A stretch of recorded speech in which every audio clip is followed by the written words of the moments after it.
સુરત શહેરમાં આપત્તિ સમયે વિદ્યાર્થીઓ અને સ્ટાફમાં જાગૃતિ વધારવાનો ઉદ્દેશ્યથી સુરત સાયબર ક્રાઇમ વિભાગની બાજુમાં આવેલી સાર્વજનિક સ્કૂલમાં ફાયર સેફટી અંગે મોક ડ્રીલનું આયોજન કરવામાં આવ્યું હતું.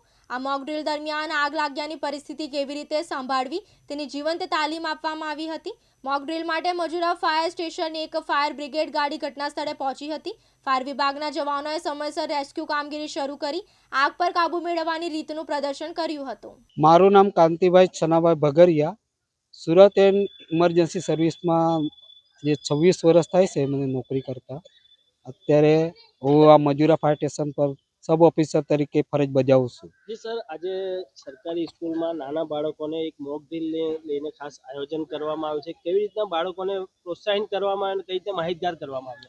જો અમારે ચીફ ફાયર ઓફિસર તરફથી અમને આ લેટર ફાળવવામાં આવેલો છે કે જે જગ્યાએ જે ઝોનમાં આવતી હોય, જે આપણે નગર પ્રાથમિક સ્કૂલ એમાં જઈને વિદ્યાર્થી ટીચર લોકોને ને જે એ લોકોના પટ્ટાવાળા હોય એ લોકોને વિસ્તૃત માહિતી આપીને એમાં કંઈ શોર્ટ સર્કિટ કે આગનો કોઈ બનાવ બને એ લોકો તાત્કાલિક જ જે 2 એક્સમિસર અને ઓબીસી બોટલ છે એનો કેવી રીતે ઉપયોગ તાત્કાલિક કરી શકે એની સંપૂર્ણ માહિતી આપેલી છે.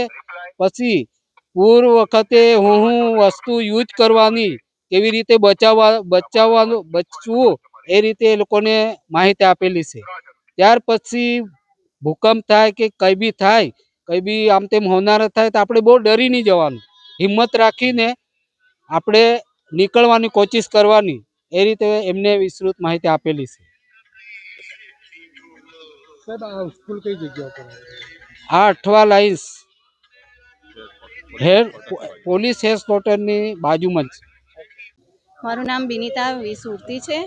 નગર પ્રાથમિક શિક્ષણ સમિતિ સુરત સંચાલિત શ્રી કુંજવિહારી મહેતા પ્રાથમિક શાળા ક્રમાંક 5માં હું પ્રિન્સિપલ તરીકે ફરજ બજાવું છું.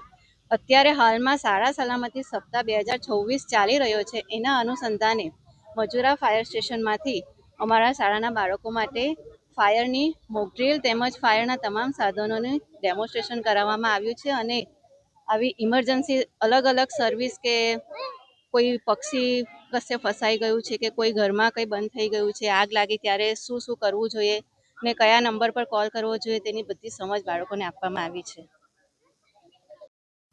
યાસીન દારા, દિવ્યાંગ ન્યૂઝ, સુરત.